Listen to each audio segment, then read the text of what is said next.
The Grant-Kohrs Ranch National Historic Site, created in 1972, commemorates the Western cattle industry from its 1850s inception through recent times. The original ranch was established in 1862 by Canadian fur trader Johnny Grant at Cottonwood Creek, Montana, along the banks of the Clark Fork River. The ranch was later expanded by cattle baron Conrad Kohrs. The 1,618 acres historic site is maintained today as a working ranch by the National Park Service.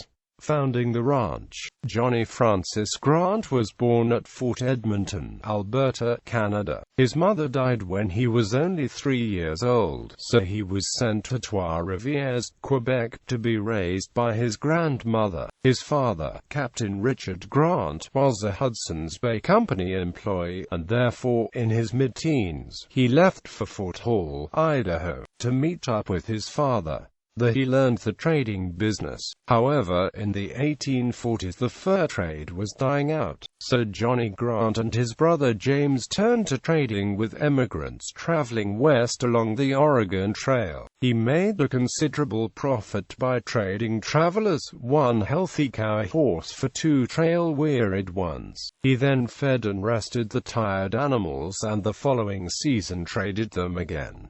This is how he got into the cattle business. Grant started using the Deer Lodge Valley in 1857 to graze his cattle during the winter along the banks of the Clark Fork River near Cottonwood Creek. In 1859 he decided to permanently locate a ranch and constructed a permanent residence in 1862. He convinced traders to settle around him, forming the town of Cottonwood. Johnny was initially successful, but found that when gold miners arrived in the area, he was at a disadvantage, because he spoke French and the newcomers spoke English. He was taken advantage of in contracts and felt that he could no longer be successful in the area. In August 1866, he sold his ranch to a cattle baron, Conrad Kohrs, for $19,200 and returned to Canada. Conrad Kohrs' home ranch. Conrad Kohrs was born on August 5, 1835, in Wellsfleth, in Holstein Province, which was then a part of the German Confederation. At the age of 22, he became a citizen of the United States. He went to California during the gold rush days. He then moved on to Canada and arrived at the gold camps of Montana in 1862.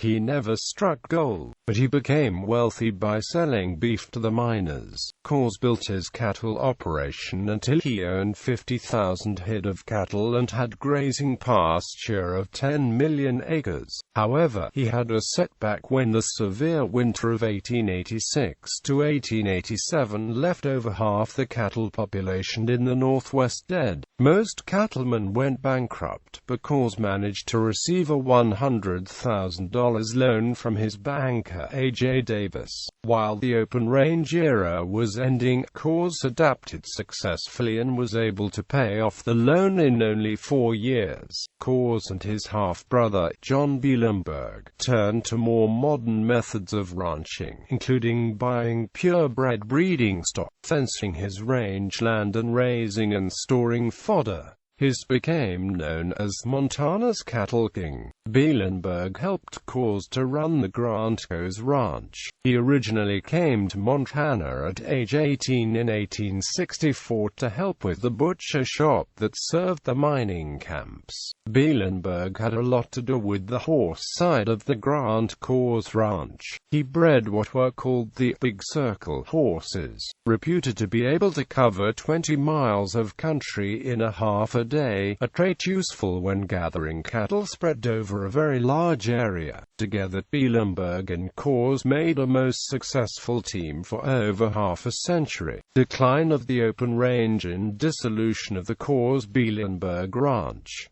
The winter of 1886 to 1887 was one of the harshest on record in Montana. Ranchers using the open range for the herds lost upwards of 90% of their cattle to brutal cold and lack of feed. In eastern Montana, temperatures hovered at 30 to 40 degrees below zero for weeks on end. The summer of 1887 witnesses a great many ranches in Montana go out of business.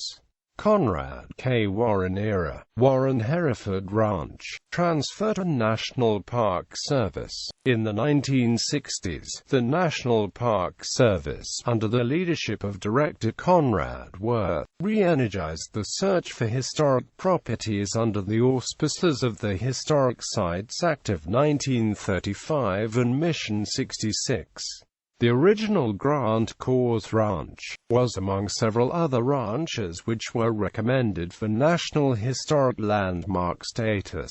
Warren wanted to sell the Grant-Kohrs portion of his ranch to the National Park Service as a historic landmark. In 1970, an agreement to sell the property to the Park Service was achieved with the proviso that it would be managed as a living ranch by the National Park Service. The original purchase involved 130 acres of the active Warren Hereford Ranch. In December 1970, the National Park Foundation acquired an additional 1,180 acres of the ranch, allowing the National Park Service to take administrative control of the site. In August 1972, the U.S. Congress authorized the establishment of Grant-Kohrs Ranch National Historic Site to provide an understanding of the frontier cattle era of the nation's history, to preserve the Grant-Kohrs Ranch, and to interpret the nationally significant values thereof for the benefit and inspiration of future generations.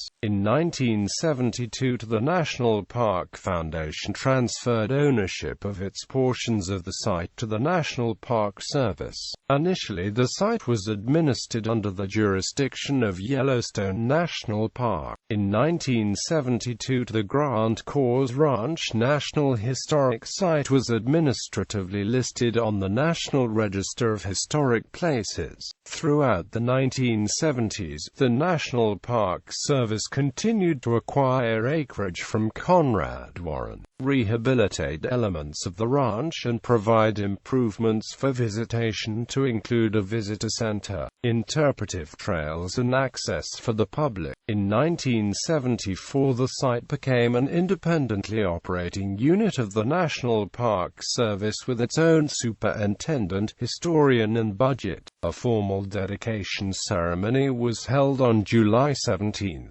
1977, and visitors were admitted to the new site.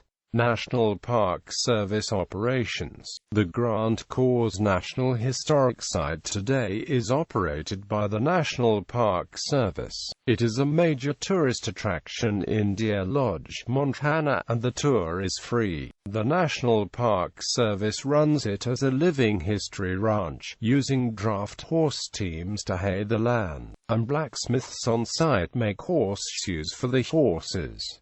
They keep all operations as close to how they would be in the 19th century as possible.